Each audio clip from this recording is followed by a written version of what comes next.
sana dulu jangan jauh. Jadi nanti Bapak Ibu sekalian kalau wudunya batal boleh berwudu menggunakan air zam-zam. Ataupun mungkin Bapak Ibu yang membawa semprotan itu boleh.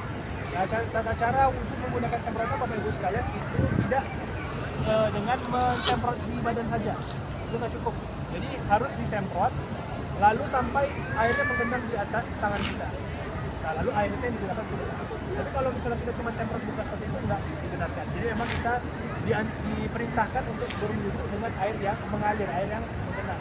Ya walaupun sedikit, pokoknya tergenang nampak di atas tangan itu sudah cukup. Nah, begitu juga ketika membasuh tangan, jadi disemprot sampai airnya tergenang lalu diairkan ke bawah dan diusap. Jadi nggak bisa tuh disemprot-semprot aja nggak bisa seperti itu. Tapi Jadi nanti boleh. persis kayak wudhu biasa ya. Iya, persis seperti wudhu biasa. Nah karena airnya sedikit, Mbak, jadi nanti ketika kita melaksanakan wudhunya cukup melaksanakan yang wajib-wajib saja. Ya, jadi cukup nggak perlu berkumur-kumur dan cukup sekali usap saja. Ya, karena memang mengusap 3 kali itu sunnah. Ya, kalau misalkan yang Mbak dipaksakan sampai 3 kali, otomatis mungkin airnya nggak cukup. Ya. Oke itu Mbak. Ya.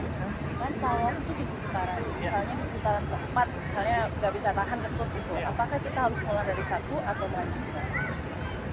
Kalau kita batal di tengah-tengah kita melaksanakan ibadah tawaf, Bapak Ibu sekalian, kita tinggal melanjutkan saja. Di mana kita batal? Misalkan Mbaknya batal ketika di Hajar Aswad putaran keempat, ya akan menyambung ke putaran kelima. Berarti Mbak tinggal datang lagi ke tempat Mbak tadi batal, lalu melanjutkan tawafnya. Ya, melanjutkan. Nggak perlu mengulang dari awal. Mbak pertanyaannya?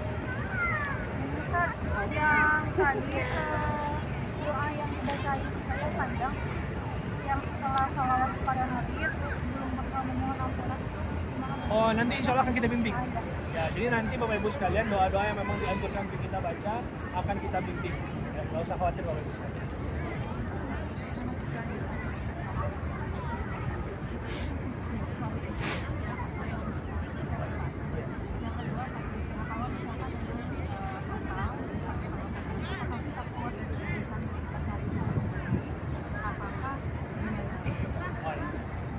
Yang pertama Bapak Ibu sekalian itu untuk lawan jenis. Jadi gini, untuk suami istri itu tetap dianggap tidak mahram Bapak Ibu.